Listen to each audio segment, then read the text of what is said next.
I was working at a financial firm in New York City with a bunch of very smart people, and I had a brilliant boss I much admired. I went to my boss and told him I was going to start a company selling books on the internet. He took me on a long walk in Central Park, listened carefully to me, and finally said, "That sounds like a really good idea, but it would be an even better idea for someone who didn't already have a good job." You can have a job, or you can have a career, or you can have a calling. And if you can somehow figure out how to have a calling, you have hit the jackpot, because that's the big deal. I met Jeff Bezos 25 years ago, and he told me, "Dave, I want you to invest in my company." "What are you doing?" "I'm gonna start a bookstore in my garage." "Okay, I'm gonna put it online. People buy online, and I'm gonna ship out of my garage. But if you invest in me, Dave, someday I'm gonna be the richest man in the world. I'll do over $100 billion. First of all, there is no such thing as $100 billion 25 years ago. Statistically, there's no such thing. Countries didn't have 100, our national debt wasn't $100 billion. And this dude's telling me at 26 years old that he's gonna be the richest man in the world because he has a garage and the internet? That was his truth. No, but he did not know it, and neither did I. But the difference between him and I is I was laughing, scoffing, and jesting at him, and he was already applauding himself, going, at the right way, at the perfect time, I'm gonna make as much as I can as quickly. And I'm sitting there going, there's no way this is gonna be a big business. Do something you're very passionate about, and don't try to chase what is kind of the hot passion of the day. Seen in that light, it really was a difficult choice. But ultimately, I decided I had to give it a shot. I didn't think I'd regret trying and failing. And I suspected I would always be haunted by a decision to not try at all. After much consideration, I took the less safe path to follow my passion, and I'm proud of that choice. As a young boy, I had been a garage inventor. I'd invented an automatic gate closer out of cement-filled tires, a solar cooker that didn't work very well out of an umbrella and aluminum foil, baking pan alarms to entrap my siblings. I'd always wanted to be an inventor, and she wanted me to follow my passion. There's a military phrase that I especially love, and it says, "Slow is smooth and smooth is fast." And I have seen that in every endeavor I've ever been in.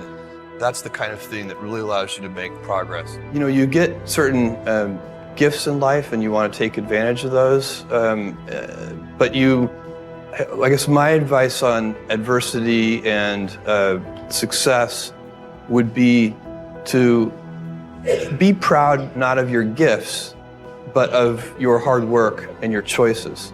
So, you may be, the kinds of gifts you get in life, you might be really good at math. It might be really easy for you. That's a kind of gift.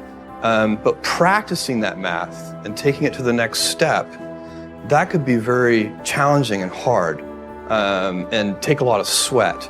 That's a choice. You can't really be proud of your gifts because they were given to you. You can be grateful for them and thankful for them. But your choices, you choose to work hard. You choose to do hard things. Those are choices that you can be proud of. You can choose. We all get to choose our life stories, and it's the choices that define us, not our gifts. Everybody in this room has many gifts. I have many gifts.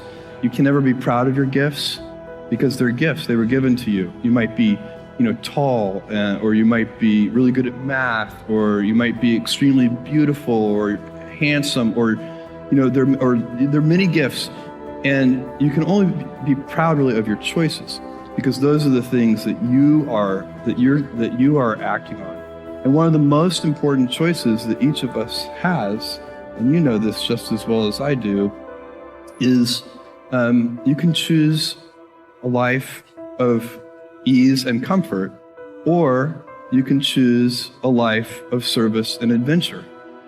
And when you're 80, which one of those things do you think you're going to be more proud of? You're going to be more proud of having chosen a life of service and adventure. There's never been a better time to be alive. I mean, it's just incredible the amount of inspiration that the world generates for me, and I think for a lot of people. It's insane, the amount of change and invention and opportunity. Your life, the life you author from scratch on your own, begins. How will you use your gifts? What choices will you make? Will inertia be your guide, or will you follow your passions? Will you follow dogma, or will you be original? Will you choose a life of ease, or a life of service and adventure? Will you wilt under criticism, or will you follow your convictions? Will you bluff it out when you're wrong, or will you apologize? Will you guard your heart against rejection, or will you act when you fall in love? Will you play it safe, or will you be a little bit swashbuckling? When it's tough, will you give up, or will you be relentless? Will you be a cynic, or will you be a builder? Will you be clever at the expense of others, or will you be kind? Every time you figure out some way of providing tools and services that empower other people to deploy their creativity, you're really onto something. You know, you're very lucky if you have a career. A lot of people end up with a job. If you don't love your work, you're never going to be great at it. Jules Verne, Mark Twain, Galileo, Newton, all the curious from the ages would have wanted to be alive, most of all, right now. As a civilization, we will have so many gifts, just as you as individuals have so many individual gifts as you sit before me. How will you use these gifts? And will you take pride in your gifts or pride in your choices?